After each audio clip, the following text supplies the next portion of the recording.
Coming at you from Scratchin Wolf Studio. It's that time again to rage across the internet. It's your very favorite World of the Apocalypse podcast. I'm your host, Porter.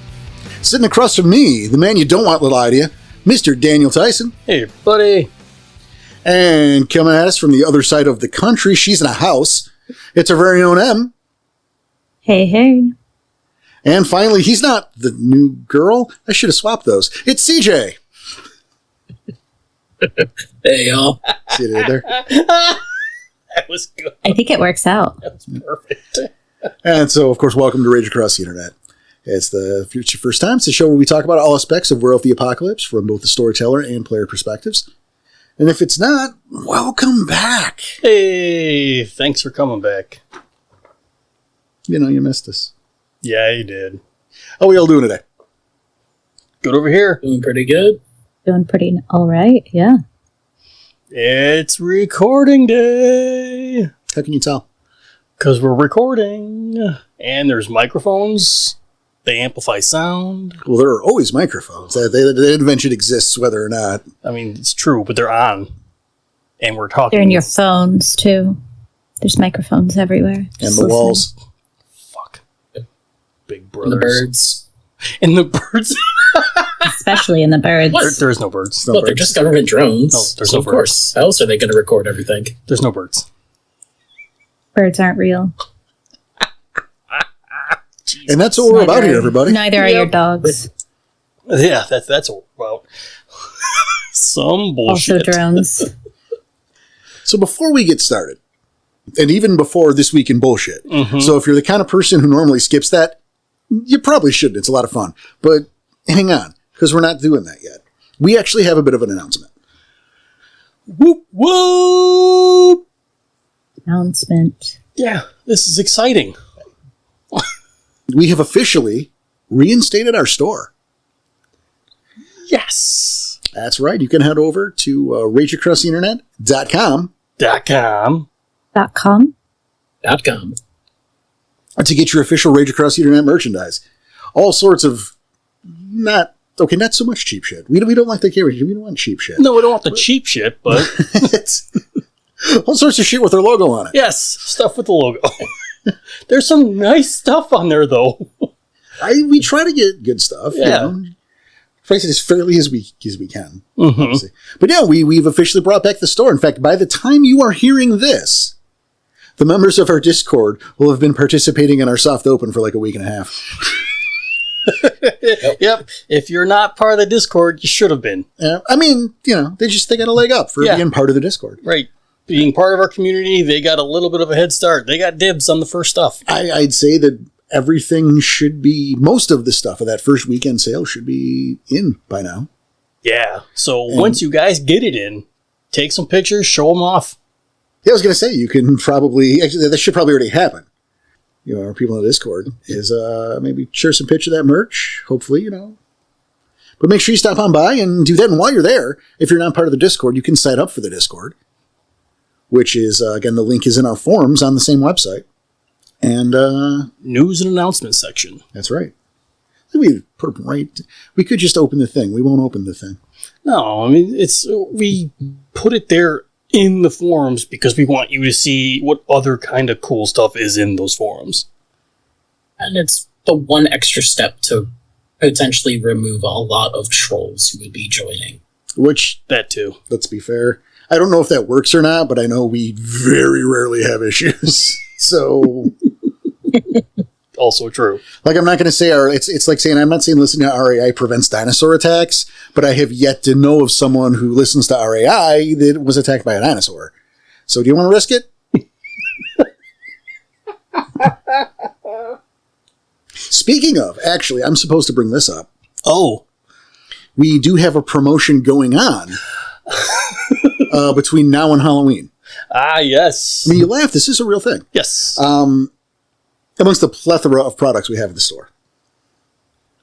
The War of Rage. We have the War of Rage memorial plushies. Absolutely adorable and hilarious. Right? They come in two kinds of con, two kinds of girl, and a Lapix. And we bring this up Yep. because our dear friend Grant Rose, who of course wrote the book on Lapix, found in the Storyteller's Vault, has so graciously presented this offer that if you buy a Lepix plushie, you will get a free copy of the Lepix book. Yep. Now till Halloween. I'd say proof of purchase, but we have that when you buy it. Yeah, so. we'll know for sure. It's obvious. Yeah, but if you buy the Lepix plushie, and again, the War of Rage Memorial plushies. How fantastic is that? I'm proud of them. It's awesome. It is so funny that it was. Yeah, It has a little "I can soak it" T-shirt. Right. What's what makes it? You know, Yeah, it's find. Yeah, if you're looking for the rabbit specifically, it's something that you got to select like the options for the item. So you'll click on the bear. Yeah. Just for anybody who might not figure that part out. That's fair. Yeah, you got to pull down to choose which Farah you want. So choose the bunny. Yep. Well, because what? There's the lion. What is it? A jaguar? Jaguar? Yeah, there's a lion, jaguar, And then the panda and the bear. the bear, and then the Lepix, Yeah, the little rabbit. And they all have an "I can soak it" shirt. How fucking awesome! It felt so much more appropriate than our regular logo. I agree. Yeah. You know, the bloody claw across the chest. Yeah. That's what makes it a War of Rage memorial plushie. I think you didn't do a fox one because I don't think they can soak it. They cannot. But let me tell you, if they made the fox one, we'd have it there. Oh yeah, we all the possibilities of the different Farah we took. And again, Grant being so gracious to give the offer. Good friend of the show, and thanks again, Grant. And Yep. you know, if you don't want a War of Rage memorial plushie, you can always go to the Storyteller's Vault to check out Lepix. That's it's a pretty good deal on the price. It's a nice and cheap book. Yeah. It's you know, a Farah that came from our Discord. It's still a fun joke. Right? They are Guy's midnight snack. And Great did a really good job on that book. Yes. So you can It's one of those best kind of jokes. Ones that start off completely nonsensical, but somebody actually puts effort into making it a thing. Absolutely. He put a lot of effort into it. So thank you for that, Grant. Yes. So yeah, and then there's plenty of other stuff. And then again, if there's something you want that's not on the store, let us know, and we'll see if we can at least get something close. Yeah, if we can accommodate you, we'll do it. Yeah. Just look at, there's a baby section, baby/pet section. Yes. Because I figure that's kind of the same thing. Yeah. Well, hear me out, right? The dependence. My pet is my baby. So. Well, I mean, there's that too, but think about it, right? Neither one can speak English or shuffle cards. They move around on all fours, and if you allow them to, they will shit on your floor. What's the difference?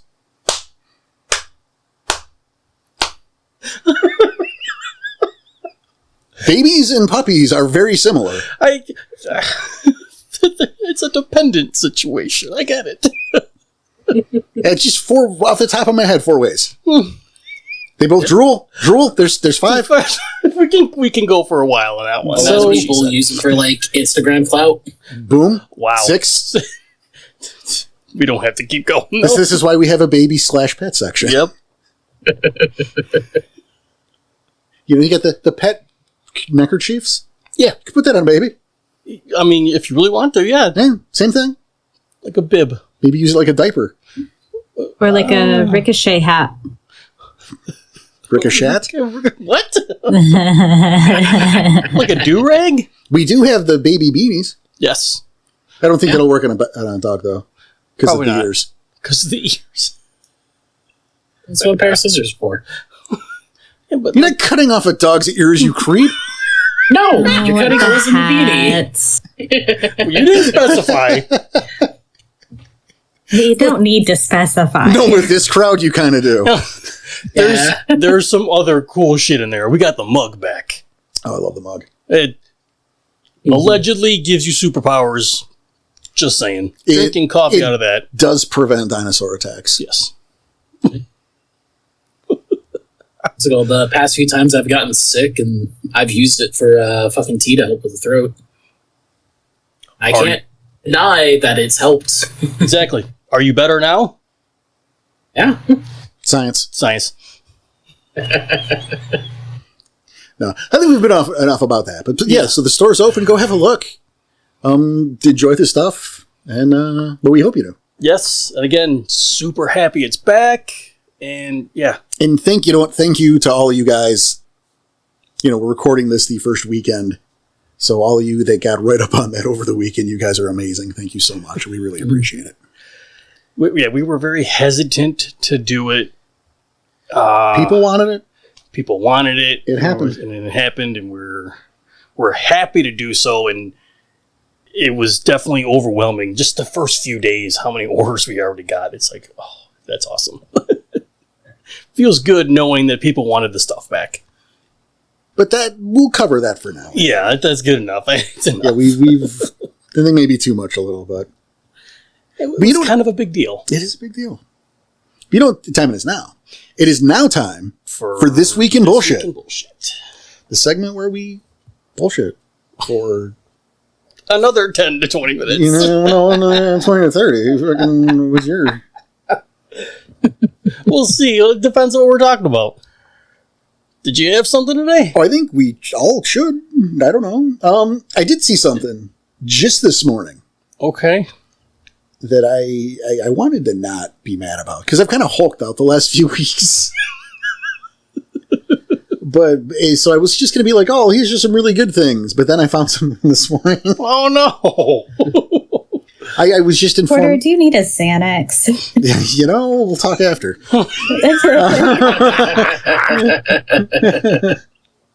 No, I just learned that Ryan Seacrest is the new host of Wheel of Fortune. Now, this is almost a follow-up, because we discussed Wheel of Fortune before. We did it on the postmortem. Oh, did we? Yeah. Well, look, they're Mike's same studio. I know. But yeah, we talked about it in the postmortem. We were talking about how Vanna White has been there almost since the dawn of time. Yeah. And she may have invented the letter. And yeah, and she was mad because she didn't get the job. I don't know what I said then, but I think you should have given her the job, or at least a tryout. Yeah. Though also she's probably 112, so I can see why maybe they didn't. I saw a picture. I saw her, if that's still her, like the work that has been done to preserve her carcass, and I applaud her. But I probably wouldn't lock her into a contract either, seeing as Pat Sajak is not. Is he alive? Yeah, he has. Yeah. He doesn't have to be. No, he doesn't have to be. I mean, the contract might have been what's holding him. Well, old age. Yeah. He'd only been doing the show 50 he's like years. a lich in the Wheels' phylactery. Could be. That's good. I like that. I don't remember where I stood on the postmortem. By the way, the postmortem is one of the backer rewards. So if you're interested in what that is, go check out our Ko-Fi. The link is actually on the website, so you're going to check out the store anyway. You can see right there on the homepage the Ko-Fi. You can check it out. We're not going to make a meal out of it. But, yeah, Ryan Seacrest is the new Pat Sajak. And I just... Ugh. I guess I'm glad he's no longer... What? Because I mean... Pat Sajak's no longer, or Seacrest is no longer? Well, no, he's clearly longer. What? What? I don't know. They're both pretty short people. Stop. He's not, though. Is he no longer... I looked him up. He's like 5'8". That's tall. It's average. That's average. I mean, it's above the normal average. It's weird that... There's a... okay. Well. Yay! My thing was, because Ryan Seacrest took over New Year's Rockin' Eve. Yeah. I mean... With... Dick Clark. Yeah, no, so he took over New Year's Eve, like Dick Clark's New Year's Rockin' Eve, which he had done for like 30 fucking years. Like, he was a staple. Yeah. It's just part of how the world worked, right? It's like Mount Rushmore, Dick Clark... Fucking, these were things that are just what make America go. And Ryan Seacrest, the dick from MTV post-music television, Became the host of New Year's Rockin' Eve. He was now the symbol, and that's why America runs on Duncan now because Dick Clark's gone. But but now he's been demoted all the way down the Wheel of Fortune. And so, like, I'm glad for that, as long as he's not still on New Year's Rockin' Eve. Not that anyone watches that anymore, because there's no more Dick Clark. But there's like 12 of those now.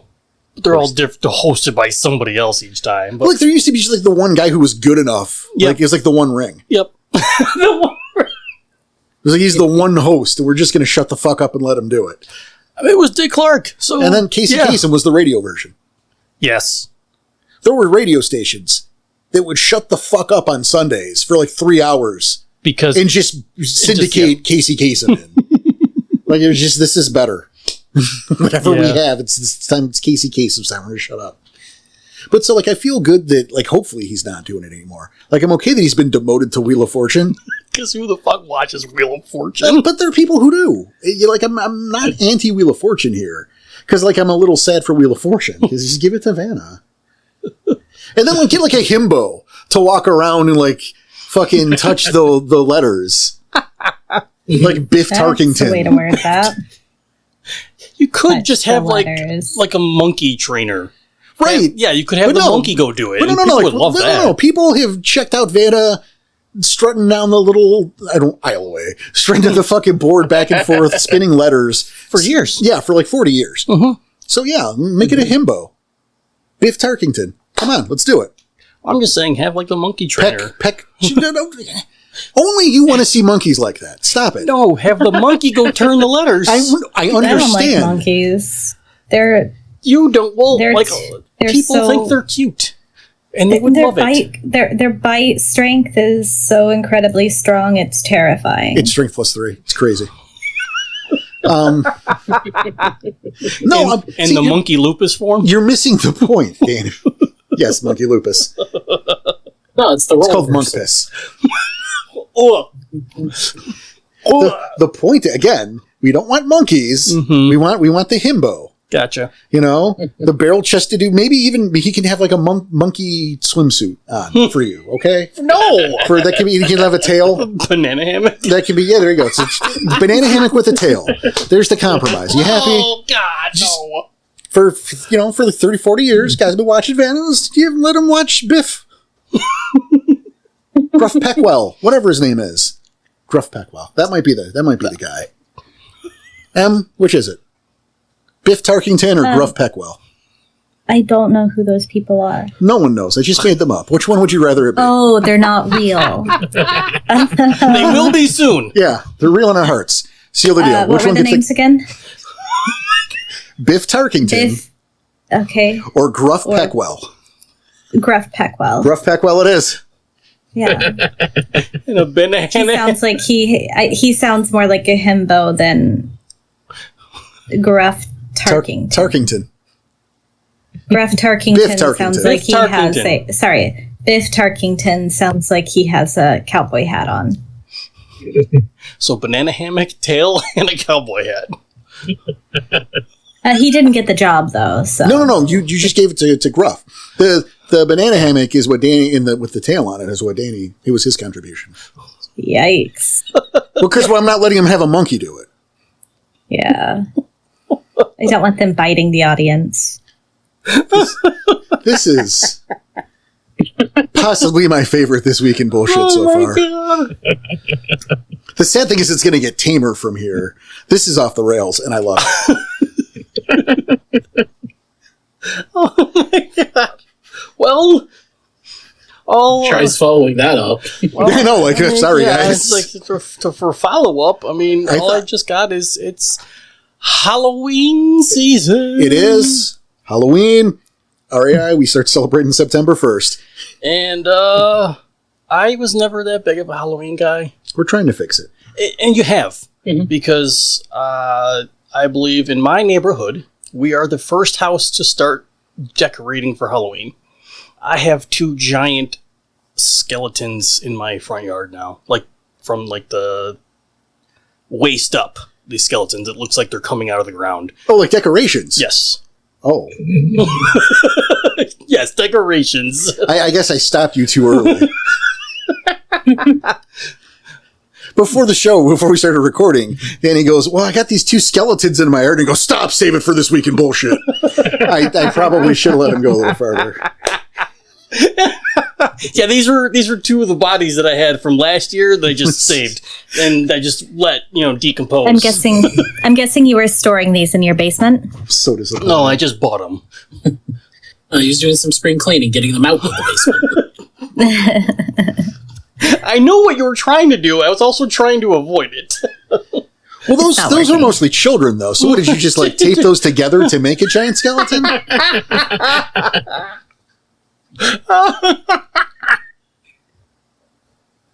Oh my god. That's a lot of skeleton bones. We're just going to leave it there. The one is only an inch shorter than I am. As far as how tall I am. It's weird. And again, it's from waist up, so it looks like it's coming out of the ground. Both of them do. The picture will be there in the announcements. That's true. We're making you do that. Yep. Make sure to hide your address. Oh, duh.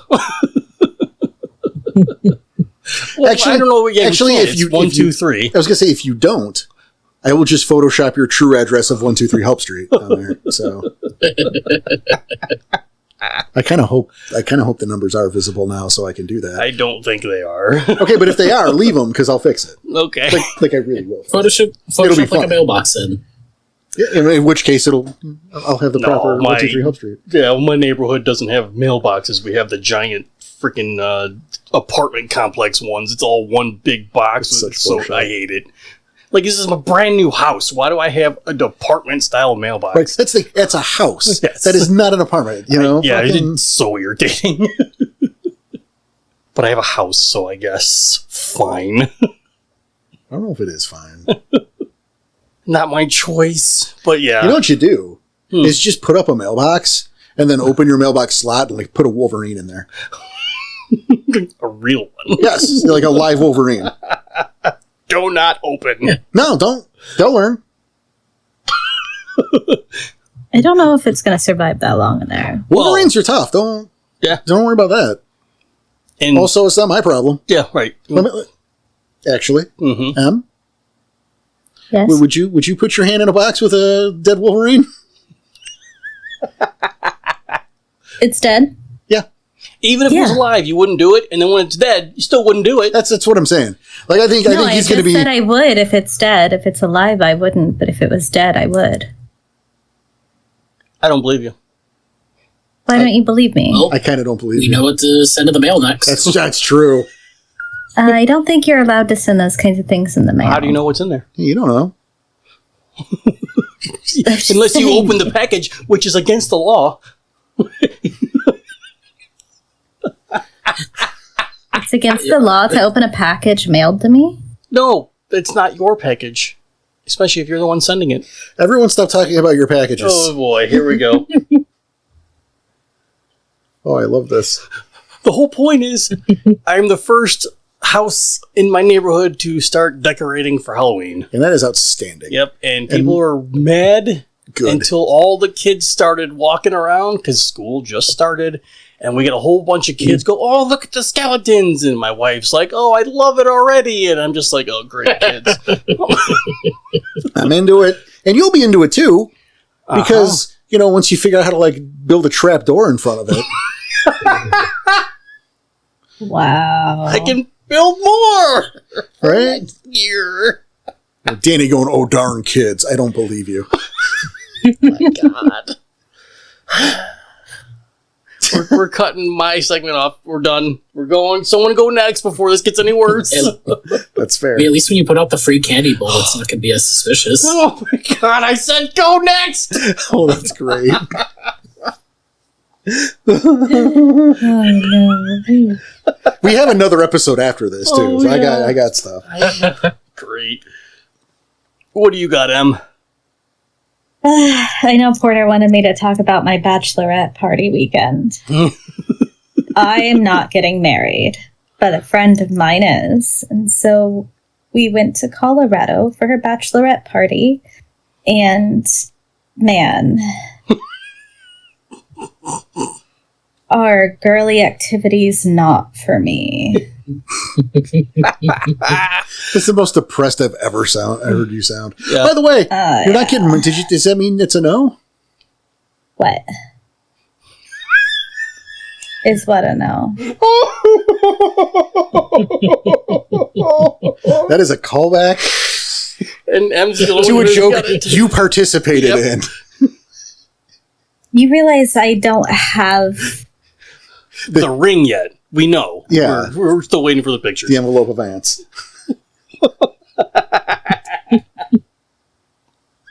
This is a textbook case of I don't pay attention to the shit that comes out of my mouth. It's a textbook case of me not having the same type of memory as you guys, okay? I only pay attention to the important things. Oh, yeah, I think you were proposing to me. Yeah, the fucking your engagement ring has been in the mail. Yeah, no, it hasn't arrived yet. So that's a no. All right, yeah. Anyways, Yes. yeah. The thing that just Get you a irritated tissue. me the most about the entire weekend is that, like, we went to Garden of the Gods, which should have been a fantastic experience. We, went downtown and walked a little bit. We did various activities, but the entire time they were taking pictures for, like, Instagram. And I swear, our need to perform on social media has, like, completely tainted spontaneity and the personal significance and diluted, like, moments of joy and happiness. And now it's just capturing the perfect picture. And I swear, I just... next time I go on a vacation, I'm just leaving my phone at home. I'm not taking it with me. I mean, I'd support that. Yeah. Good Like, for I didn't you. even whip my phone out of my bag that everybody else had theirs. I swear there was a point in time. No, this did happen. We were going into a candy store, and they were taking pictures of each other walking into the candy store. Can't we just know you went in there? Yeah. I have candy. Congratulations. But no, we have to take pictures and prove everything.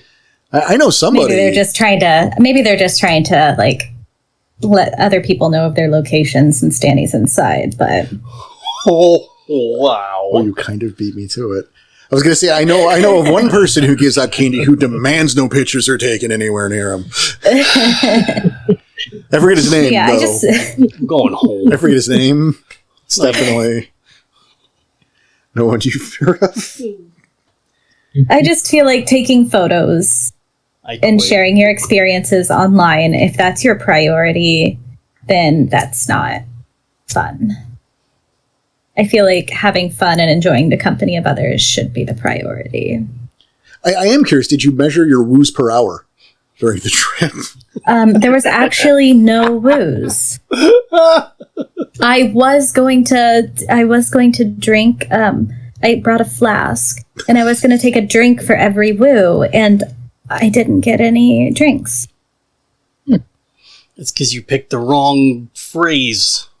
I should have just taken a drink with every picture taken. Oh, you wouldn't be here. I would have been I was gonna say, hospitalized. I was thinking I could be in the hospital. And you wouldn't have made it because it'd have been so busy taking pictures of each other calling the ambulance for you. No, don't send it. Kelsey has to get a picture next. Oh yeah, but it's not a good bachelorette party if somebody doesn't get hurt. Somebody did, like, break their toe on the first night, so Break their toe? Outstanding. somebody who's drunk and trying to walk down a flight of stairs. Aha. Good. Jesus, Danny. Same person, though, did get the sommelier's number at the restaurant we went to, so I guess there's that.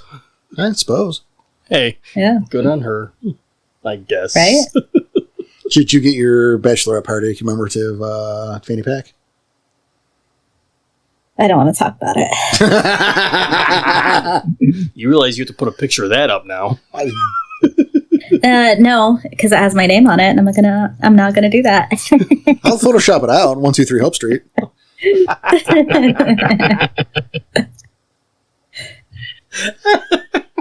It's mainly wearing an item of article of clothing around with my name on it, which was weird. I can't imagine why.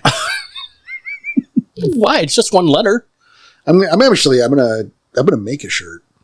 It's just got a letter on it? You realize you're looking at my name on Discord and it's 2 letters. That was the joke, M. The E silent. The E is silent. No, it's not. Emma. See, now I want to make his name is Daniel Tyson shirt for the store. Oh, man. Little Fight Club action. His name is Daniel Tyson. Okay. His name is Daniel Tyson. You gonna put that on a shirt, though? Nah, not really. I didn't think so. That's too much. Yes. CJ, what do you got for us? It can be nothing. We have another one. I mean, the most I've got right now is some of the games that have been coming out recently. I've noticed that when did like game companies stop doing free betas and instead made you pay to get into their betas? I think it's when they realize that they don't have to put out a complete game anymore because they can just say fuck it and patch it later.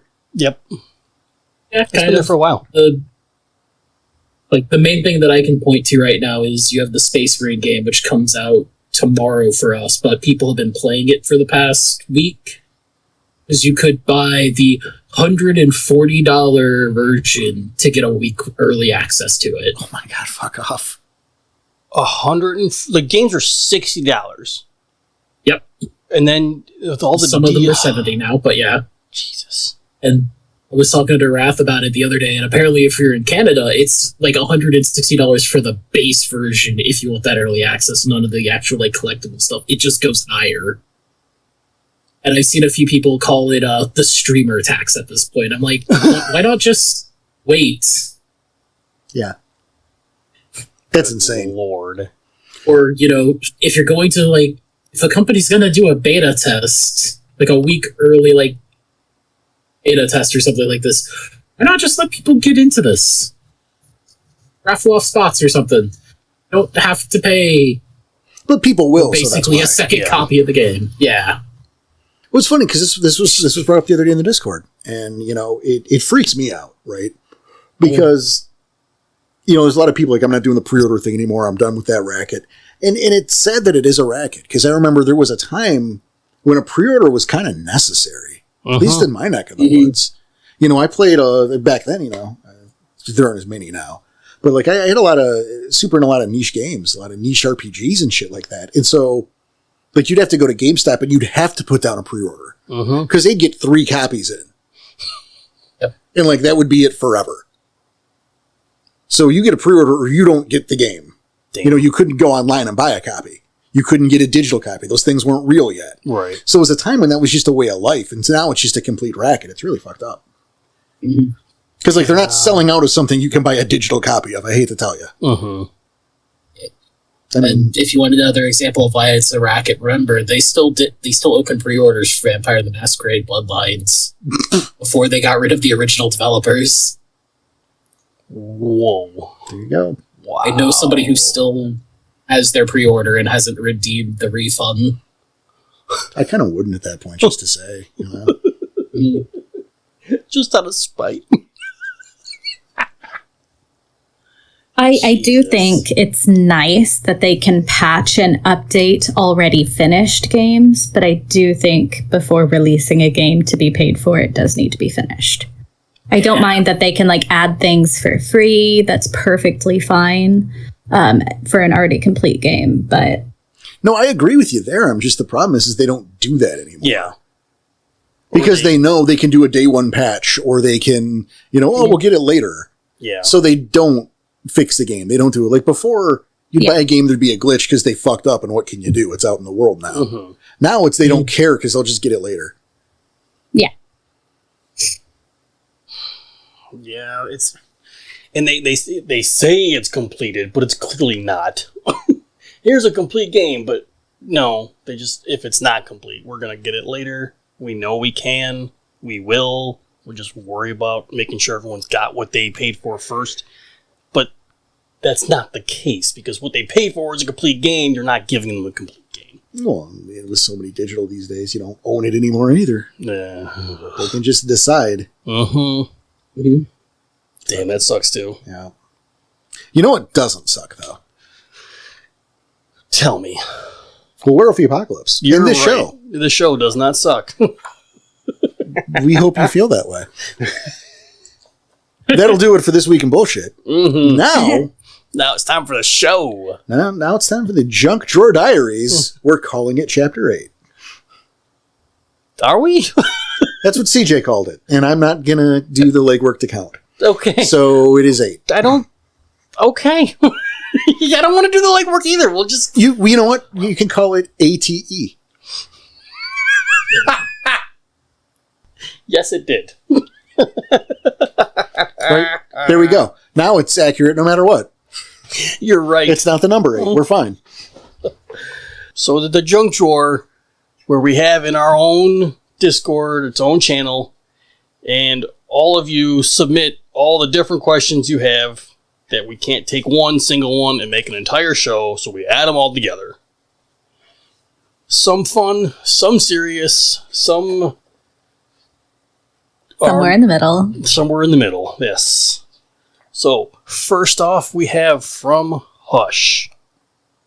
Other than the Bane Tenders, what other camps do you think that are really neat and adds to a tribe's coolness? Em, what do you think? The first one that comes to mind is within the Glasswalkers. The Dies Ultimae, which is like an offshoot of the Corporate Wolves. I feel like those are very Glasswalker. It wouldn't fit in with any of the other tribes. Aren't they the Doomsday Preppers? Yeah. Kind of, I think. I thought they were like Blackwater. They're kind of they're more like a city mercenary kind of. Okay. Nice. Yeah. Like, paramilitary vibes. Oh, okay. Mercenary force. Like I said, missions in this city. Very Glasswalker. All right. How about you, CJ? For me, one of the... I don't know if I'm going to be stealing this one from Porter.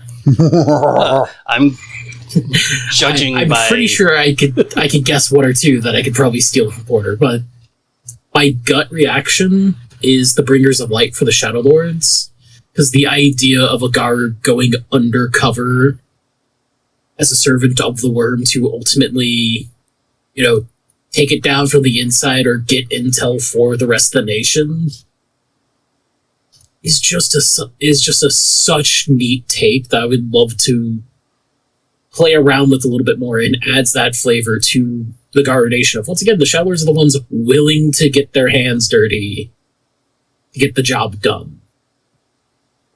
I don't think you get any other tribe that really does it as well. Well, it's funny, because I can go both directions at this. Like, number one, to add on to M, something, I'm not normally a camp guy, right? But something I kind of love about the Glasswalkers is that they are a camp tribe. I think all of the camps of the Glasswalkers have merit because they have this unique thing, right? There's no other tribe out there that actively fights itself for control of the tribe. I mean, you laugh. I think it's kind of interesting. No, I'm laughing because I knew exactly where you're going with it. If you weren't going to bring it up, I was going to. Yeah, there's the board of directors, and the camps vie for control. Yeah. And it's so uniquely Glasswalker. I wouldn't change a thing about it. The camps will come and go. They will fluctuate with the trends and the times, and that's fine. But that whole concept is so uniquely Glasswalker.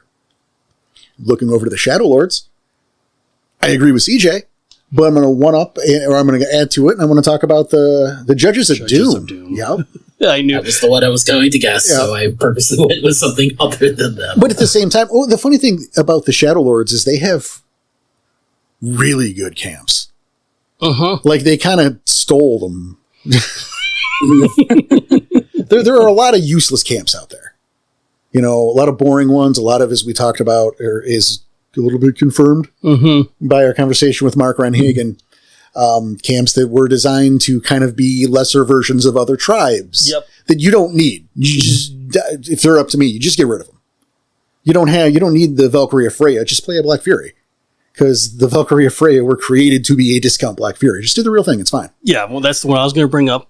But yeah, because if we're going in that direction, yeah, I enjoy that part of it. I think that's fucking awesome. But yeah, it is. It is a discount version of it. Right. You know, so there's not every tribe, I think, has a camp that's so uniquely them and puts a spin on it, much like the Bane Tenders, Bringers of Light, you get the Swords of the Night over the Silent Striders or the Seekers. I think both are great. Yep. But, you know, I look at the Wendigo and like I like saying the Sacred Hoop, but that's about it. Yeah. You know, the Silver Fangs, I think, are oversaturated with their lodges in the houses. Exactly. The houses and lodges are already enough. Like, I think it's too much already. Agreed. Camps feel counterintuitive to me when it comes to Red Talons. Oh, yeah. The Red Talons, I don't think should have a camp at all. I agree. It may be one offshoot, but even then it's a different discussion. Yeah. You know, there are some good ones. You know, I mean, if it were up to me, if I were doing something about it, I would probably distill camps down to 2 or 3 per tribe. And some of those that are so integral to the identity of a tribe, I would probably make baseline. Like the Judges of Doom. Maybe. Or the Bane Tenders. The Bane Tenders. Absolutely the Bane Tenders. Yes. I know that would be the number one, but that was his question, other than the Bane Tenders. No, I know. So yep, there's that answer. Next one here is from Noah. What is your favorite rare lore most people would not know? And Porter, you're first for that one. It's a hard question because what does most people know? Right. Like, I already don't know that, so it's hard to gauge. So, like, I'm trying to think of something obscure but interesting, but is it obscure? Like, I don't know. Without digging into the mysteries of the Black Labyrinth, which is an episode you might be hearing sometime in the future. Fingers crossed. I want to do that episode for like 2 fucking years. I know. So the stars have not aligned on that. Anyway, how about the legend of the first Ronin? Ooh. Yeah. Yeah. Oh, cool. I don't think he appeared after Book of the Worm first edition. I might be wrong, but I believe Book of the Worm 1 was the last time he showed up.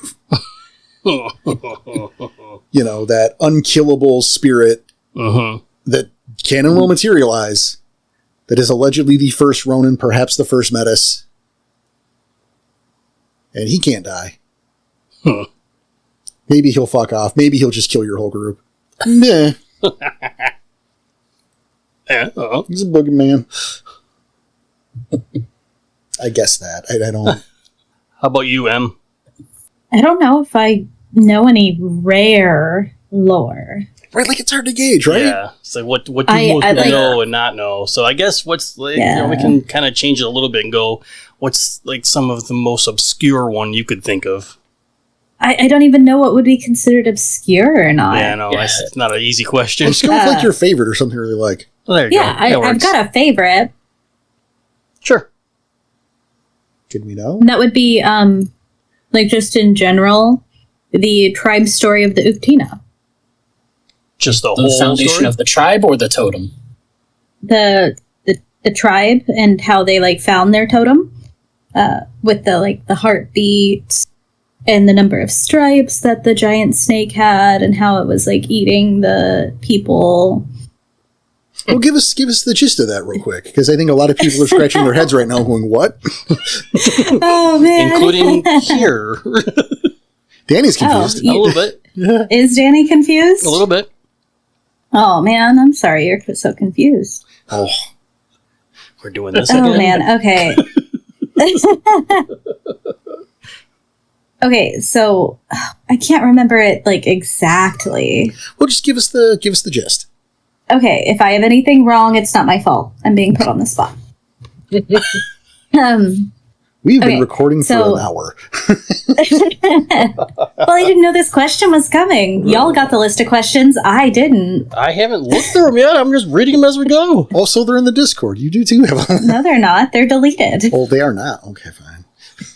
And you also told me not to look at them in advance. No, that's the two wolves. Oh, well, that's confusing. Anyway, give us the gist. Okay, so they were people were going missing, and so people were trying to go out and find them, and then they came across what was eating them, which was the giant Uctina, and I guess somebody was looking for a way to kill the Uctina, and they were talking with some kind of animal or bug, I can't remember which, something that was blind, and it said something about it was night and day so many times, and then I heard the thudding of its heartbeat, and so they knew what stripe of the Uctina to strike in order to kill it, but I guess they didn't kill it, and it accepted them. Like I said, I can't remember it word for word, but it was a super cool story when I read it. All right. Yeah, good enough, I guess. I just thought that thought of the stripes being the night and day for such the small creature, and being cunning enough to figure out how to kill their own totem was really interesting. I like that Uctina is a badass. Yeah. They'll just fuck you up. You don't care. Yeah. Just had a spite, too. Yeah. Sorry, you were going to say, CJ. I'm sorry. Oh, no, it's that adds to the relationship between the Uctina and their totem. Of Uctina's a badass, but if they still have the secret of how to kill them, I can see that natural relationship of Uctina's okay, you figured this out. I think you can work for me now. Now that you can potentially be a threat. The only ones who could probably stand toe to toe. That's why you're mine. And they're a very wise people. They're very cunning. They're secretive. They keep that secret. It's interesting. That's why I like them as a tribe. Very cool. I don't have any obscure ones because I have no idea what people do know, and I'm willing to bet most people know more than I do when it comes to the lore. But I've said it before, I like the story of Uri Brightjaws. Yeah, okay, That was fun. It was Uli Brightjaws. Uli, that's what it was, thank you. I couldn't remember. But Brightjaws, just, that one stuck out. What's that? Uli Brightjaws was the Legends of the Garou story from the Get of Fenris, where he was setting out to prove... No, the other way around. He wasn't strong enough, so he wanted to go to prove to Fenris he was strong enough, and they kept saying, "You are strength." He goes, I'm not strong enough, and he kept going out to prove he could be stronger. And then finally he gets to Fenris, and Fenris just rips his heart out and goes, "Fine, you're not strong enough, you don't belong to me." Huh. It was one of those stories where it's completely not what you expect. Oh, he's trying to prove himself. But you keep misinterpreting what Fenris is telling you. Well, the idea there is that you are strong enough because I chose you in the first place. Right. That's a better way to say it, thank you. He goes, "Fine, you're not strong enough?" Yoink. He just rips his heart out. Fucking awesome. Question Fenris. Yeah. Good point. Yeah. And I apologize, CJ, for going before you, but hit me with what you got. Yeah, one of my favorite little bits of just somewhat deeper lore to this is with the celestial incarnas, the spirits of the different planets in the ethereal realm. I love the fact that it's a whole quest to get there, to get to them, to actually be able to talk to them and make a request of them or ask them to be your pack totem. Mm-hmm. But I especially love the fact that if you go out of your way to find Pluto in the ethereal realm to go talk to that spirit, there's a 9 out of 10 chance he's just fucked off somewhere else, and now you gotta go find him. Or you gotta sit there and wait for him to come home. What other spirit is able to do that, where they just leave their realm on a regular enough basis where you'll go on this big grand quest to get to their location, only to see, like, out to lunch, be back later? That is pretty great. Yeah, that's good. I'm surprised. That is pretty obscure. Good on you, Siege. I think he wins the obscurity derby. I remember us doing the episode on the planet Incarna. I remember that being really well received and us being miserable recording it. Wasn't going to bring The that planet up, and but Karna are yes. so interesting, though. But see, I think that's funny because we hated every second of it. Yeah, there was so much to it. It was me, Danny, and Tom sitting in this very fucking building, Yep. wishing we were dead. And that episode airs, and everyone's like, "Oh, that was so much fun! Thanks, guys." And we're like, "I hate all of you." Yep. Yep. It's my least favorite. It's not my least favorite episode, but it was the worst to record. I'll agree. I'll agree on both those. It wasn't my least favorite, but it sucked recording it. So bad. It was even worse to edit it. But I besides the believe point. Next question, then, is going to come from Fong. How do you handle rank 6 and meta plot caricatures? And, CJ, because I screwed you over last time, you're going to go first.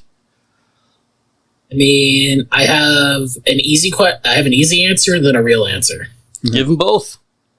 Easy answer, you don't. There you Start go. over. All right, then the next question. So what's the real answer? The real answer is you never deal with them directly. You never really handle them at all. It's, the stories, the legends, the rumors. Like, let's say your pack is gearing up to go and attack a hive with the whole sept. Maybe on the day before they actually go there, where everybody's like gearing up, everybody's sharpening their blades and whatnot. People are getting hyped. Maybe they hear a rumor from some of like the older hands that somebody like Zizek has been seen in the area. How long ago? Who knows? Is Zizek there? Probably not. Especially if your ST is any good.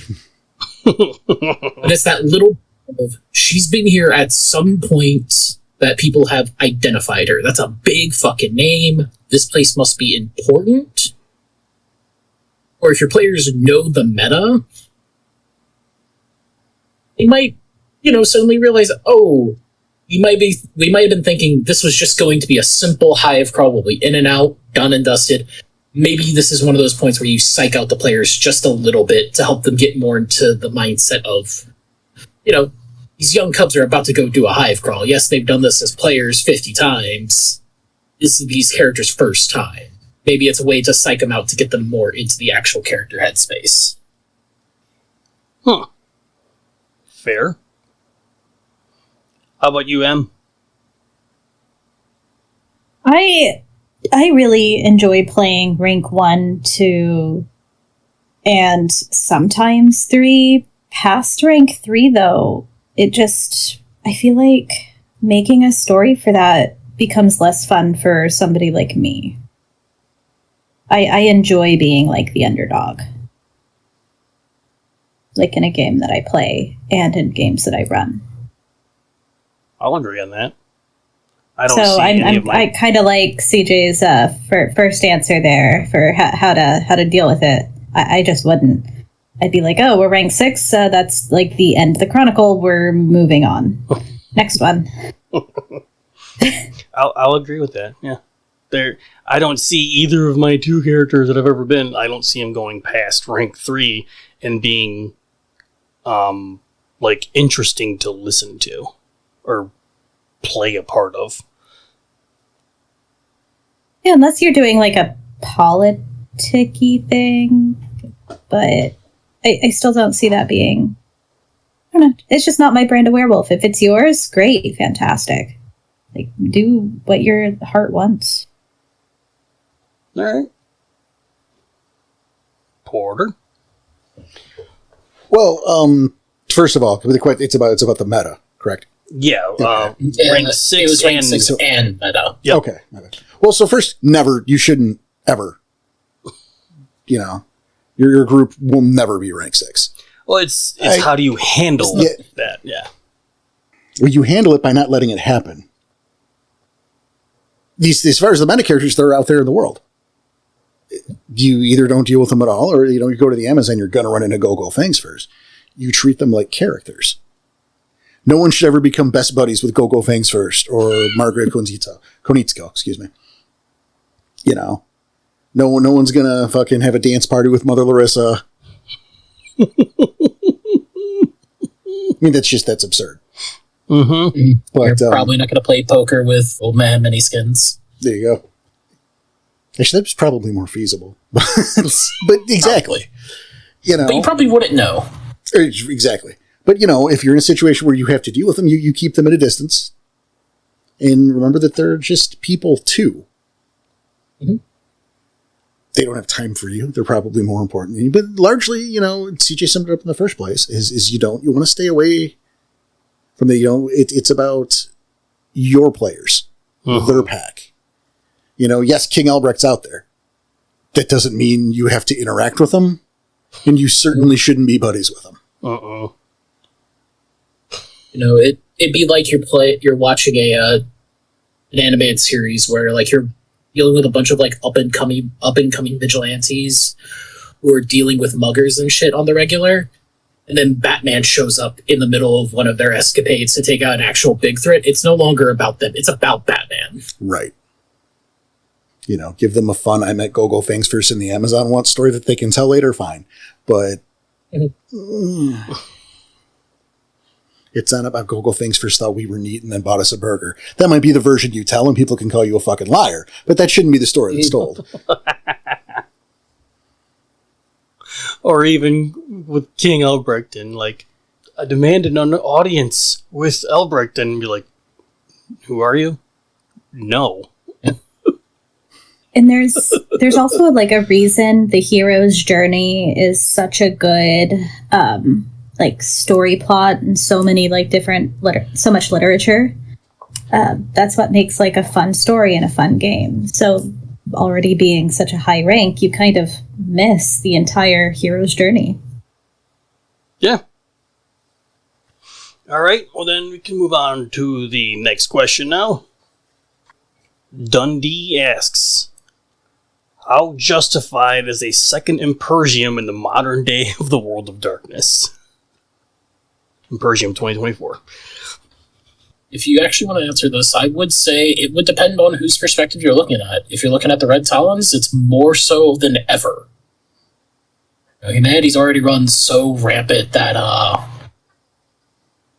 the only way we could change things now and potentially save Gaia would be to hit that great restart, which would come after Impergium 2024. But depending on the other tribes, I could see some of them agreeing with things have gotten out of control, but for the most part, that can has already been kicked so far down the road, I don't think you can.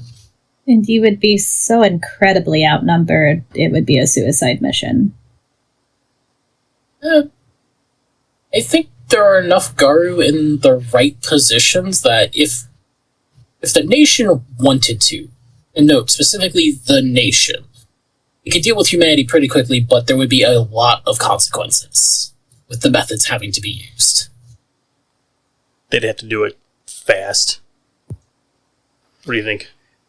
I don't necessarily disagree with anything you guys have said here.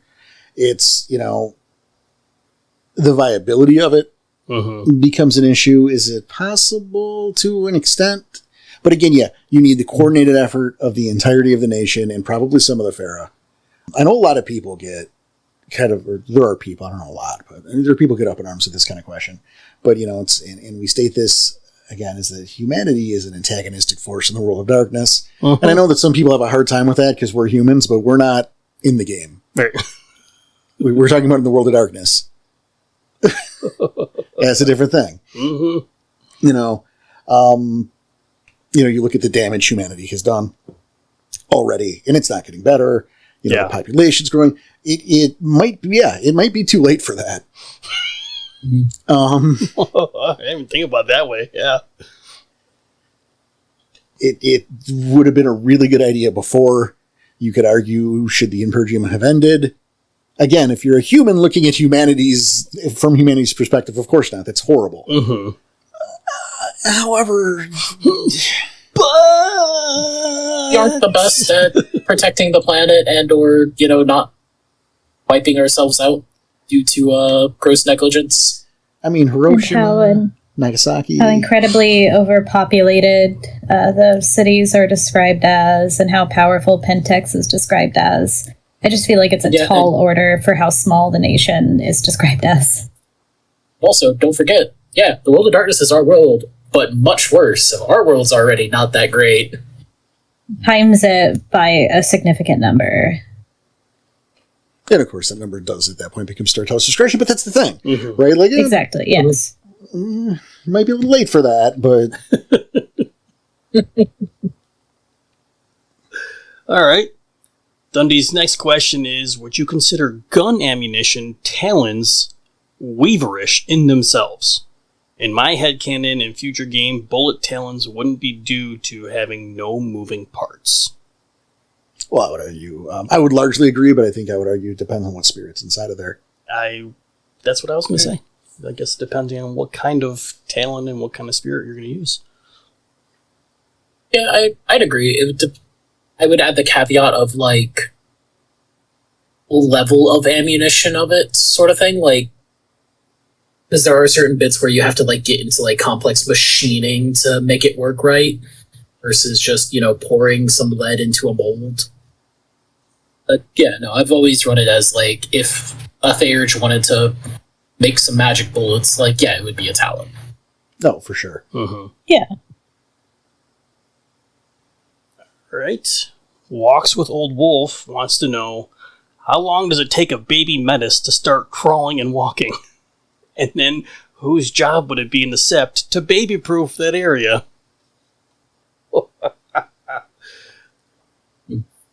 I guess that would just be everyone in the Sept who's...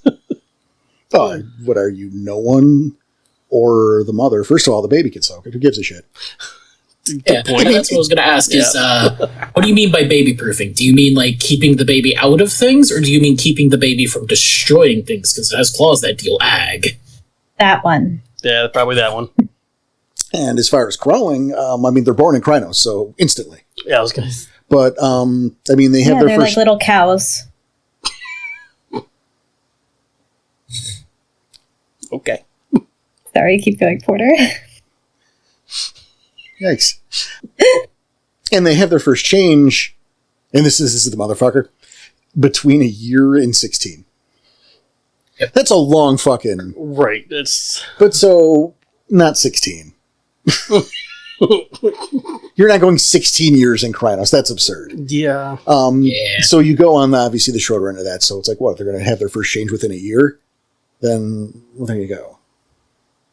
Fair. A few times that's come up in anything related to game for me, since I've had a few young metas in the Septs. At times, I've usually run off of actual wolf. So if I remember correctly, it takes a couple minutes to an hour before a wolf pup is up and walking. Even then, it's more of the stumble walk. Yeah. And then 2 or 3 to the change, if I remember correctly. Yes. Yeah. All right. Seems simple enough. Operator wants to know, what are some of the best ragabash pranks you've ever seen or have pulled off? And this one, Porter, I'm very curious if you've got a few from your sleeve there. Well, I don't know if I have anything epically hilarious. There was the initial idea, and I don't think this was ever put into play, but talked about, of Dempsey putting Nair in Whiplash's shampoo. Which is why he's bald now. Right, which is, I don't think why that stuck, because he does that. But I will say there was the time when the Wranglers, pack, specifically their Alpha Thermaka Moonshine, used Taking the Forgotten on the players. It was the Guy's Misguided Children pack. Yikes.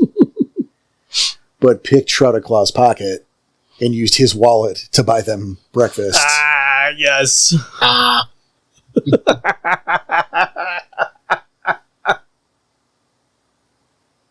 Here, I found this. Yeah. Here's a present. Nice. Done any fun Ragabash pranks? Yeah, I played a Ragabash once, and our alpha smoked cigarettes. They had the addicted nicotine thing, and it was my goal to get her to stop. We were somewhere that was like really like wet and rainy, so she had like put her cigarettes in a plastic baggie so that they wouldn't get wet. And I didn't tell anybody I had taken this gift, but I had create element, or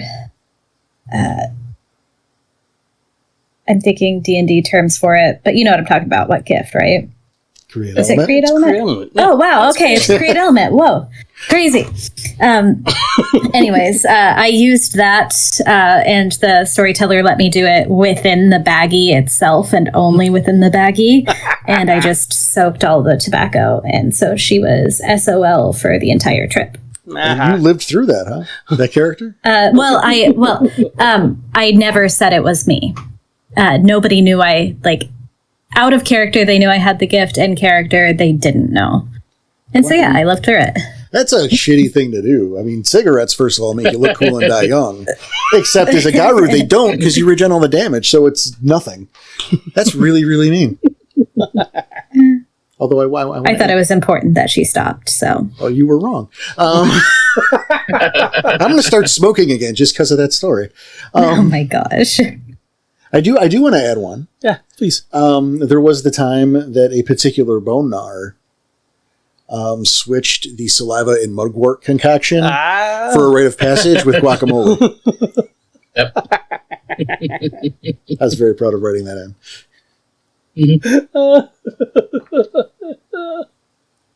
All right, TJ, give me another one. It was in the Wild West game. I was running at the Pack Ragabash. They had officially reached rank 2, and so had graduated out of the puppy pit. Where, the new cubs there having to stay here, and they made the mistake of not having a watch set up. Uh-huh. And so in his mind, this was the time to, pay it forward just a little bit. To get in on the hazing and everything that they had to go through and put the next generation through. So he gathered up a few of the other Ragabashes through the Sept to help with this little prank. It started off with digging out some of the dried stream bed to connect it closer to the actual source of water that runs through the Sept. Doing their damnedest to stay as quiet and stealthy as they could. They took the entirety of the night to get this set up. He took the bottom out of a wagon and had it nearby. And this was the part that he underestimated what some of these Ragabashes can do, as he got one of the ones who's known as Stormcaller to summon up some water spirits to help flood the river and push it down this old stream bed to waterlog the cubs. He's a bit of an overachiever, as you can guess, so they got an entire typhoon. While the Pack Ragabash beast took the bottom of the wagon, put it over the puppy pit, shifted to Krynos, and sat on top of it.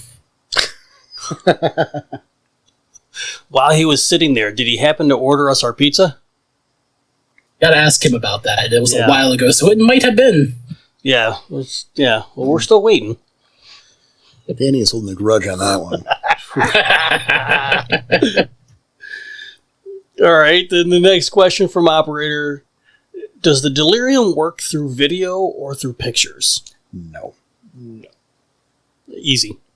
My theory, though, here is if you see it, perhaps that's where we get Ants? What is he called? What is he called with the hair? Bigfoot. That's where we get Bigfoot legends from. Just a girl in Glabro. Well, I think a lot of it is dismissed, especially these days, special effects and shit like that, but it does not true. Exactly. It's like, oh, that's not real. Oh, that's Bigfoot. Bigfoot's not real. Somebody edited that. All right, so this next one's for everybody. This one is, hey, Marvel or DC? Porter. Comics. So Porter's answer is yes. Yeah. CJ. Picking sides is dumb. I lean more towards Marvel, but yeah, I don't really have a favorite. M. I mean, I watch all of them, but X-Men is my favorite of all of the things. I hope they get a good movie for you someday. Yeah, we both. I mean, I hope that for me, too. Yeah. And I'll say the same. Is I like both Marvel and DC. I think they're both fantastic. I grew up more Marvel stuff than I did DC, but I did, too. Yeah. But, so the answer is yes. well, it's like the console wars, you know? I'm like, fuck it, I like video games. What do you want from me? And then the last question from Operator is, what are some historical figures that you headcanon as Garu and other creatures of World of Darkness? M's first. I don't think I've ever considered this. That can be the answer, though. Yeah, I've never considered that. I'm going to say Abe Lincoln. Piece of shit. Yeah, that's not a question I've considered when creating my games. I just kind of make everything fictional, including like the history of the world. I hate real history. Then how does everyone I know don't, what but Yeah. they don't. It's not important. Isn't it? Is it Kinda. important to know who the president is in a game you're playing? Possibly not, but it's probably important to know which World War we're on, or who won what, or... Yeah. Oh, it's always World War V. Oh, wow. We skipped 3 and 4, huh? Just, Yep. okay. How about you, CJ? There's already a lot of historical figures that have been brought into canon as different creatures.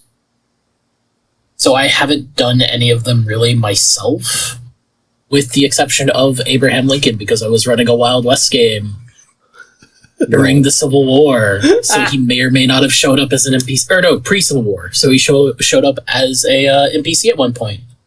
Players never realized it because, he wasn't president at the time.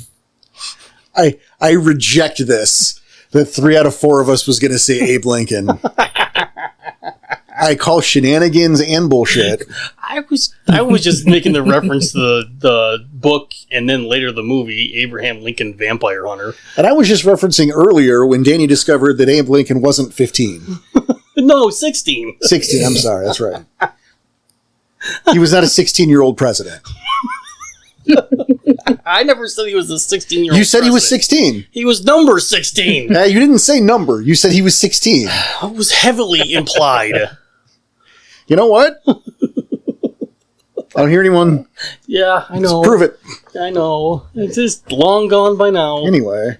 God damn it. Do you have any other ones besides Abe Lincoln, then? No, for real, I don't like to do that. Okay, that's fair.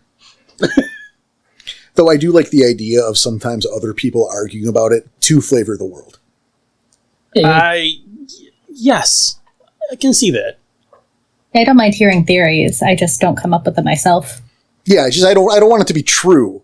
But I like the idea of like a couple of bone gnars or something arguing as to whether or not Hulk Hogan was one of them, That would be Or, if like Elvis is a vampire and that's why we keep seeing him everywhere.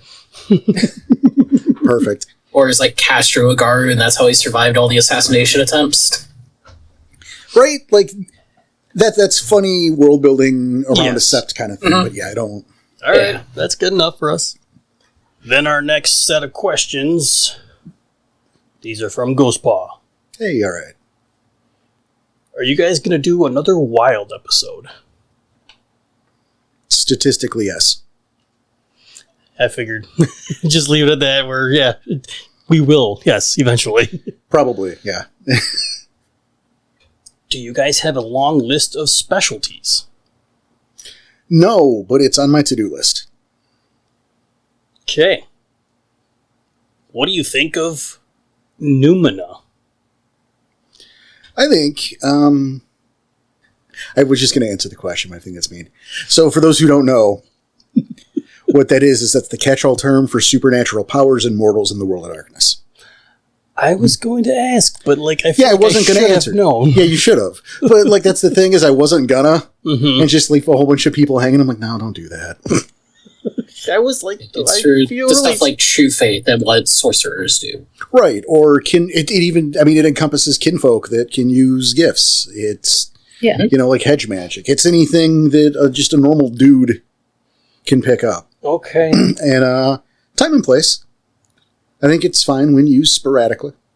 Yeah, can be interesting, but not all the time. Right. It's one of those things where if you use it too much, it cheapens it. It's like, currently in comics, there are 30 spider people or whatever, and it makes Peter Parker suck because he's not special anymore. Yeah. If everything's awesome, then awesome is mediocre. So, the next question being, would you use it is time and place. I have, and time and place, yeah. Okay. I'm going to guess the same thing for both of you as well. I haven't gotten to use it yet, but it's a similar thing of like I've heard a few horror stories of like an entire set that has just a bunch of kinfolk with hedge magic. And at that point, it's just like, why not just play a mage game if you're focused that much on it? Fair. Actually, I kind of love the sound of that. No, insofar like there's something wrong with the sept. Yeah. And so, like, you're there to go figure out what's going on here, and like all hell's breaking loose because these kinfolk, for no reason, have powers they don't understand and can't really control. And it's just like that episode of Twilight Zone with the kid wishing people in the cornfield. It's kind of like that with all the kinfolk. Yeah, it could be an interesting little set piece like that, but not like the main pack, like a home sept / big theme of that. Not a normal thing. Yeah, definitely not. Definitely not. Yeah. Okay. How do you help players feel their rage rating appropriately? We don't. Actually, I'll go last. Okay. I'll go first. Why not? And I do. When I see it, because I'm not always looking at my character sheet, but when I'm noticing it is higher, I do like to, be a little bit more brash. Shorter answers, a little bit more of a dick. Things kind of irritate me a little easier. It's funny because you acted that out in the first part, or in chapter 2 of the, which will have aired already. Yeah, which will be last week. Yeah, it would have been last week. So you saw some of that last week, and so. Yeah, my character was doing it as well. I had extremely low rage. So it was just kind of the opposite. I try not to do it all the time, though. Right, yeah, same with me. Because then you're just kind of overdoing it. You're playing the rage, not the character you made. Right. Yeah, I agree. But CJ? My biggest thing is, it's not something that I necessarily do actively, but with all the new players that I try to introduce to Werewolf, it's one of the concepts that I try to hammer home the most of like how this rage affects werewolves and what it's like, and it's not just being angry. And I use one of the examples that y'all little thought experiment y'all used a while back for what's rage 1 look like.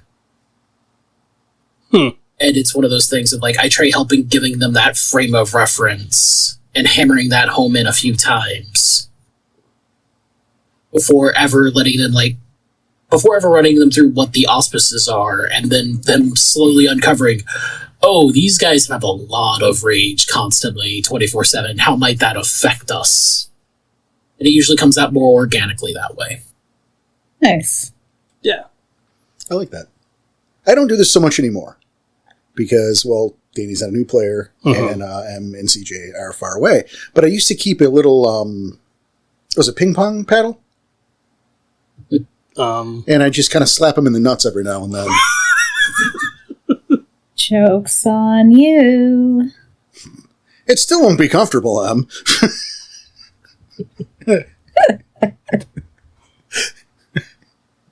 I was expecting something completely different from him, I'm going to be honest. I was expecting something different from Porter. I don't know why. I have no idea why I was expecting something different. But I was... You hear how upset he sounds, and it just validates what I said. It just makes everyone believe that's true. It's a perfectly good joke, and now you're upset where it makes people think that I'm doing that. I'm running around hitting people in the nuts with ping pong paddles. I'm just like... I was like, oh, you did have something? Or Okay, is he upset? No, it's more of why did I not think that was coming? That was more... All right, you fell for it. Yes, your problem. Yes, that's why I'm... Rage 3! Imagine if it was a Rage 7. Yeah. But that really hurt! Rage 5! Ow! Jesus. Hey, you're just lucky I went last, right? I let the real answers come in. Because I immediately had the idea. Well, we can't even go back to, there were old postmortems, but I remember some of the Jaeger stories. That you would, something was supposed to happen, and he would tell me to gain rage. But I wasn't sure how to, portray it. And then you would say something, every time you, tapped the table, you were telling me to gain another rage. And it was that character trying to purposely push my buttons. Oh, yeah, that was the interaction with your character's father. Yeah. So... He's just a really shitty guy. Yes, he was a really shitty guy. But, he never cared about you at all. He wanted you to break him out of jail. That was it. Yes. I know now, obviously. But, at that time, I remember, what am I supposed to take with this? But it took me a couple times of you doing that to the table. No, you're supposed to be getting mad at this. So it's, okay. I get it. I got it now. But yeah. I mean, he could just throw dice at you. And just occasionally peg you with the deed's head. Well, that just sounds like fun, but I have to go find him later. Well, we can just... Because again, I don't want to do spoilers, especially for people who haven't heard it and are looking to buy the bundles over on our Ko-Fi. I went from a Rage 3 to a Rage 7 in one conversation. Mm-hmm. I'm taking his word for it. I don't remember the numbers. Yeah. I mean, I was focused on the scene. I don't know. Right. Yeah. But that was the thing. It was if Rage 1 and 2 is already high for a normal person, yes, it's low for a Garu. But, that's what they have to live with all the time, and the higher they get, the more irritated they are. So imagine it going just trifold by then. You're trifolding. You're right. I'm sorry. That's ridiculous. All right, then. We have questions from Aegis-Sandro. Yeah, good ear from you, Aegis. Yeah. In a massive Veil Breach event... a concert or a stadium full of people, maybe even a TV show, how would you manage the delirium? Would it be using the chart or more of a narrative approach? And you went last on purpose, so you get to go first this time. Oh, that sucks. Here's the thing, because this is like a nightmare scenario. Uh-huh. You kind of don't. Yeah, there's a couple schools of thought on this, right? Number one, there's if this were to have happened in a club, okay, people gotta die. It sucks, it's dirty, it's messy, no one wants to do it, no one likes to talk about it, but sometimes this shit has to happen. Sometimes there are consequences. Now, the delirium will go a long way. Oh, I'm sure. So there's a level of this where people are going to be a mass hysteria event and people will just delirium and you can but if we're talking about a legit veil breach, on that scale, there's nothing you can do. I mean, how many people, right? Yeah. How many people in attendance? This is like the fucking Super Bowl, right? But you're 50 to a couple thousand, if not more? There's more than 50 people in a fucking football stadium. Well, I'm saying if you're a small, a club, you're looking at 50 to 60 people. Right, but that's something you can handle. Right. If for some reason this wasn't a thing that the delirium could take care of, an actual veil breach. Right? But if you're on live television, it's on fucking NBC, like the halftime show, and someone goes, "Hey, check it out. These are the things, werewolves is real, and here's a bunch of proof or outliers, something, whatever's." Forget the Garu transforming on television, because that's a fun Super Bowl stunt. Because the delirium will take care of that in the stadium. But you can't have a veil breach on that scale. And not have been televised. But you can't do anything about it either. Because it's televised. Mm-hmm. So you can't wholesale slaughter fucking everybody else in the world because they watched it on TV. Well, what are you going to do? Gillette Stadium? You're going to kill everyone in Gillette Stadium? That's not even possible. Right. Forget who's on TV. Forget who's watching. You just shit your pants and look at what the game's going to be from now on. I don't think I don't have a better answer. It's too big. Heyo. Either of you two have anything really to add? Because, there's nothing... If it's something on the scale of, say, the Super Bowl, where it is televised and, fucking billions of people are watching or whatnot, yeah, there's not really much you can do. But now let's say it's, some local team that might have, something on the local news. This is where, honestly, you call up the Glasswalkers and pay them whatever they ask for. It doesn't fucking matter. And get them working on basically the biggest cover-up they can manage. This is where we get into the area of, a lot of this is just pranks, this is just CGI, this is mass hysteria, this is a terrorist attack or something like that. A couple of Glasswalkers, a couple of kinfolk are probably going to have to take the fall just in case. A couple people in, high positions are probably going to get wrapped up into this. It's a massive fucking cover-up, and chances are Garu activity in this area cannot continue because of it. And it ultimately will just utterly destroy the game in that segment. But I do have an actual example in lore of somebody who did the equivalent of the biggest veil breach and covered it up. And that is the canon character of Dracula. He actually wrote his own book, and that's how he covered it up, by making everybody believe, this is just a work of fiction because this can't be real. Oh, I'm sorry. What? Are you telling me? I didn't know this because it's Leech lore, right? I don't know. Okay. Are you telling me that Dracula is Bram Stoker? No. Bram Stoker is an actual guy who Dracula gave him his manuscript when he found him drunk in a pub. I feel like that's close enough for me. I like it. Yeah, it's close enough to the same thing. And it's one of my second favorite parts of just World of Darkness lore in general. It should have been your answer to Noah's question. Because it's one of those... Well, that was my favorite. This is one of my second favorites because it's a fun way of, any vampire now who has to raise up a fledgling is going to be asked, hey, is Dracula real? And now they have to deal with, do I say yes? And then realize, oh, the masquerade doesn't fucking matter because somebody already put out a book. Point. Or do you lie and say, no, he's not? This is just some big psyop. Anything to add? No, I don't have anything to add. I think the guys covered it. Okay. Well then, you get to answer this next one first. Take that. Your character is trapped in a pocket realm reflecting a video game. Which video game and how does it work? The video game is Stardew Valley. Jojamar does Pentax. And they have to bring the land back to life. Gaia, right? Bring the earth back to life and fight against Jojamar, i.e. Pentax. Boom. Here's the best part.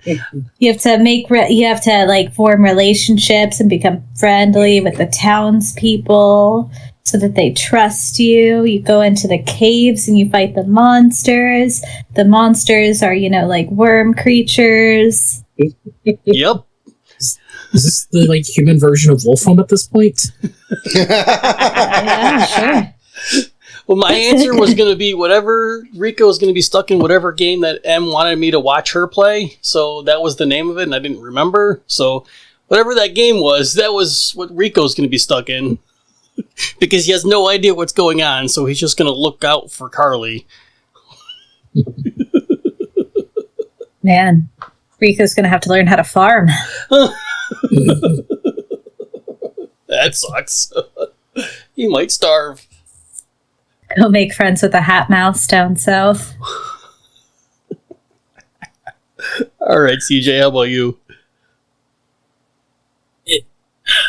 It's one of those things, like, if I was thinking for Night Thing, like, of course, if it was something to be like, this is the best thing ever for him, it would be to be stuck in one of the Arkham games.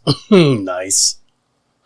But that's not really a good answer since, how recent those games came out versus what era he's in. I'm going to say one of the original Metal Gears. Nice. Okay. I would like to see Night Thing try to survive in a tactical espionage simulator.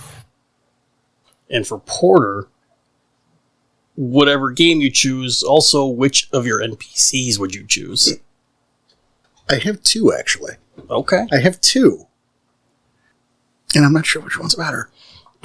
Do them both. Oh, I'm gonna. Okay. Number one is Jim Dooley in Duck Hunt. And he's just gonna put bullets in that fucking dog forever. And the dog? You giggling me, motherfucker, I'm gonna teach you something. Okay. Nice. Well done. Didn't expect that. The other, Sekhmet Rainmaker in Sonic the Hedgehog. Because I feel like he's the NPC, he's the character, right? Who's going to see all these loops and jumps and shit, and go, yeah, I can do that. And break his goddamn neck over and over.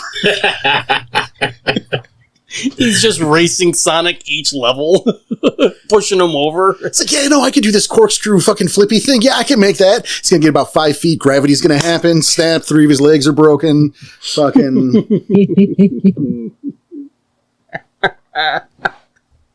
Beautiful. Kill that fucking dog. All right. I will say I love the idea of binding doors and M's. I would love to see Whiplash try to survive in Stardew and not just murder everyone. Yeah. All right, then we have another set of questions from Spoons. How would you go about justifying 5 Garu giving up their pelts, willing to create a skin dancer? Does seem unlikely, but could it work? And CJ, let's give you first.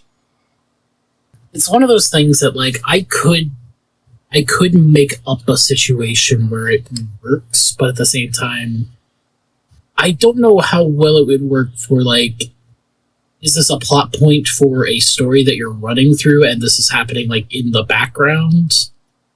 And now you're having to deal with the, hey, here's these 5 Garu that are no longer around to create a new one.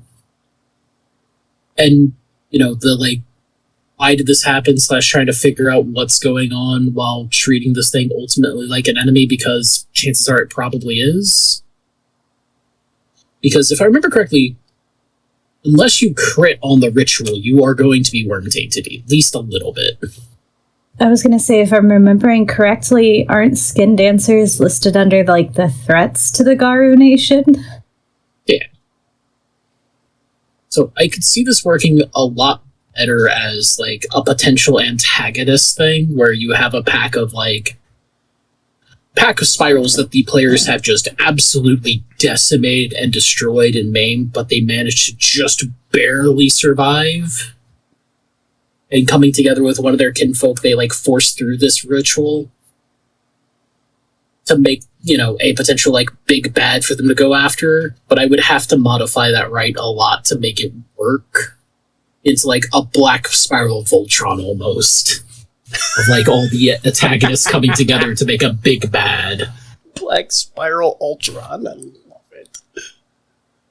Kinda love it. It's one of those things that it would take a lot of work and a lot of contrivances to make. Like if the Skin Dancer is like being regularly possessed by the spirits of the five to make them into an even more credible threat. But I couldn't see it for like Guy and Garu, to be honest. Porter's got something. Oh, sure. What it comes down to, because this has come up a couple times in the past in our Discord. And, you know, CJ covered a lot of good ground there in terms of the hoops you'd have to jump through. There's a lot. In the mental gymnastics. But let's pretend that you had 5 Garu who were candidates who for some reason thought that their life was no longer worth anything. Because let's be clear, they're not dying of disease. Okay? That can't happen. Right. Right? They have knowledge to give, they have gifts and rights that they can pass on to other members of the nation, so they are arguably more valuable as 5 Elder Garu sitting around a cairn all day than any one rank 1 anything running around by himself.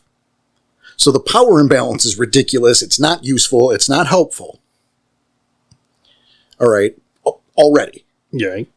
Okay, I mean, you could send those elders out to stud, frankly, and probably make a Garu, depending on the success of the night, right?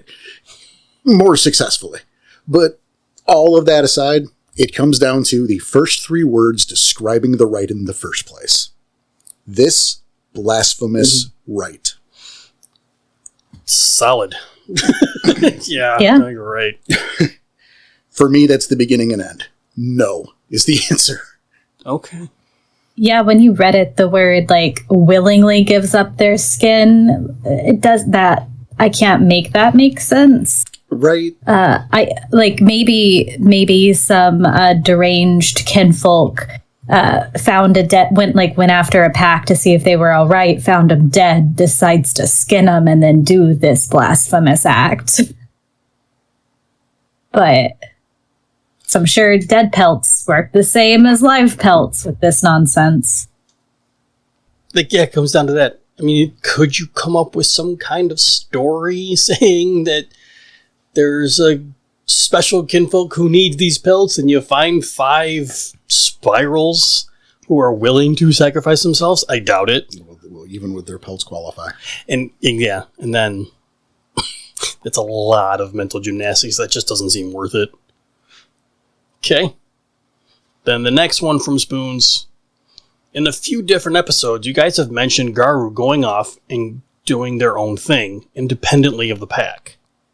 Does this happen often? And what does the pack do without them? And what are some reasons a character might even do this? I can go with this one. Tom. Yeah. Tom, miss you, buddy. But Tom had the noted messenger. Was it yeah, he was just the noted messenger. And that was kind of like the just in case he couldn't make a game. Because he was sent on a mission to deliver a message. That was kind of the excuse if he couldn't make a game one time. So there's that one. Going off their own, there could be something like someone in the pack is fighting. And did they just get mad for a day? So they went and did something different for that day. Or 2 people got mad and left the other 2. But I guess for just like a regular game, I know, Porter, you don't even like running a game unless everyone's here. Well, it's true, but that's not the question. That's true, yes. So if you guys have anything for that one, I mean, I can't imagine the answer. Does this happen often? I'm sure it does. Yeah, it could be that their like totem spirit or a spirit in general has asked them to go and do something alone, and so they have to go off and complete whatever they were asked to do. I mean, you don't deny your totem. True. CJ? I could see a point where, let's say you're the sole survivor of a pack, I can see the rush to like get back into a pack so you can get back out there doing your own thing, but at the same time, I could see it very easily of this person starting to just work on their own because, well, it's not the same unless it was their pack, and their pack's all dead, so it's just them now. Well, if you're like having a character from the Engyokai come over, chances are they're probably coming over solo to the nation for whatever reason, if it's like a Hakan or something. They're probably not coming with their whole Zoo Force friends. Porter. Well, and let's also remember that these are, they're Garu, but they're also people. They're also folks. And that you are living in close quarters with these people every day. So maybe, I don't like how Ricochet smells. I'm getting tired of it. And maybe it's, forgive me, Carly, but that time of month. So I just smell blood all the time, and it's making me antsy. In the meantime, fucking Night Fang chews so fucking loudly. And so maybe I'm going to go off and do my own thing so I don't kill these people in their sleep. Because we are beings of rage. And people irritate people in close proximity long enough in the first place. With most people, it's a minor thing, right? It's I'm irritated because of this, or because this came off this way, or because you chew too loud, or whatever. And then in a half hour, I'm fine. Because that's just normally how people work. That's the world. Right. But when you're a Garu, maybe you need to fuck off for an afternoon so you don't kill the people that you are within 3 feet of pretty much every day. Yeah, because minor irritations aren't minor irritations anymore. Right. Yeah. Nice. So it's about I feel like the blood thing was a low blow, but it's like the idea of smelling blood all the time has got to get you for your fucking haunches. You know what I mean? You do have enhanced senses as a guru. Exactly. Like, it wasn't a cheap shot. It's just fucking... No, it's just something you don't really notice as a human, but right. like, you don't think about with heightened senses, and fuck that. Well, again, I mean, I would, you'd smell Ricochet's armpits all frickin' day. Yes, exactly. When's the last time he showered? Right? This morning. And I mentioned that first, Ricochet smell. Yes. But then, like, the sense of blood already is going to get the rage kicking, right? Right. That's going to make you want to rip something's throat out. Like, yeah, let's go fucking hunting. Ooh, blood, fucking, yeah. Oh, that's, damn it. God damn it. That's not what I wanted. So it's that irritant. And then you also have, like, if you spend enough time with people together for whatever reason, eventually somebody's just going to breathe wrong and it's going to get on your nerves. Oh, yeah. Right. So, I mean, there's a great reason right then and there. So does it happen? It happens quite often, I'm sure. How about you need to buy some clothes? I feel pretty strongly Carly's not going to go, hey, Ricochet and Night Fang, help me buy bras. Yep. Another reason not right there. Happen. Right? Another reason right there. So there are plenty of reasons. It doesn't have to be a big mission from on high. Mm-hmm. It can just be because I'm sick of these motherfuckers. Yeah, I just need a few hours to myself. Right? They're my family. But I swear to Christ, if I see another one of these for the rest of the day, there's going to be blood. More blood. Hey-o. Yeah, great. The last question from Spoons. Besides a park, what can constitute as an urban cairn? M's first. A casino. Cash Money Buffalo, Woo. for example, was the urban cairn that Carly came from, which is a casino. Nicely done. CJ? I've had it set up in one of my games that there was this skyscraper in a city that at the top of it had been like converted into this almost like garden / miniature park up there that a cairn has been located in. And while like the first few floors of this building are dedicated to like kinfolk work and whatever business these last walkers can like drum up, a little ways up there is like the sept itself / where a lot of the Garus stay in town. And of course the top floor and that top of the building park is dedicated to the cairn and the actual like spirits and everything. Well done. Can see it working. Sure. Porter's last. There's not necessarily an end to what it could be. You know, it's, top of my head, don't actually, I wouldn't say top of my head. This was brought up recently. I gave the suggestion is something like an apartment complex or even singular building, maybe at that point. And what I would say is you would consider the history of something like that. You know, so maybe this was a rent controlled place, or maybe they took in low income families, or, you know what I mean? Mm-hmm. Maybe an orphanarium. You know, this is a world of darkness, so probably not, but maybe. And then, of course, I look to one of my personal examples. We go back to the Guilty. Is the Riverwalk Sept, which is a hotel. It was run by the Glasswalkers that followed Almighty Dala. Love it. So they would appease the totem by bringing in the business. They would have certain floors segmented off as Garu floors. Mm-hmm. So you have your tourist floors. Tourist floors, nice. And then if you had, you know, visiting Garu, clearly there's somewhere to house them.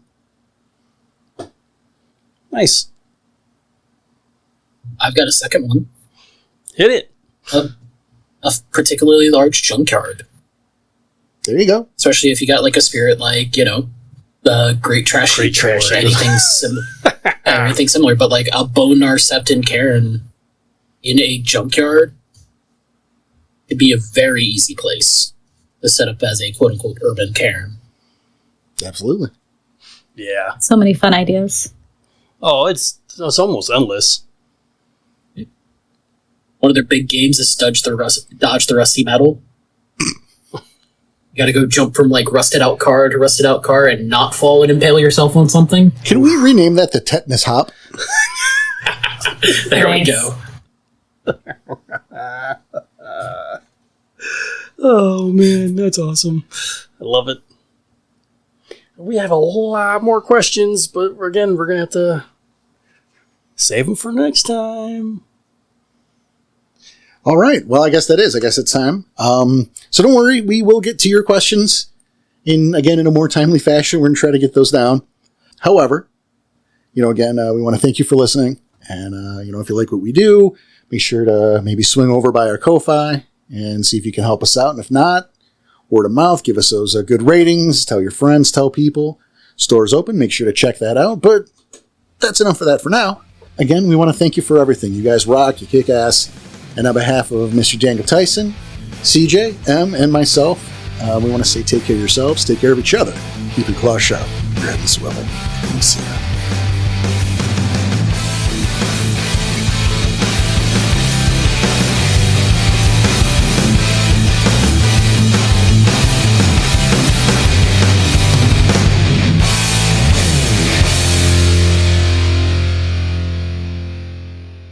It's too big. Heyo.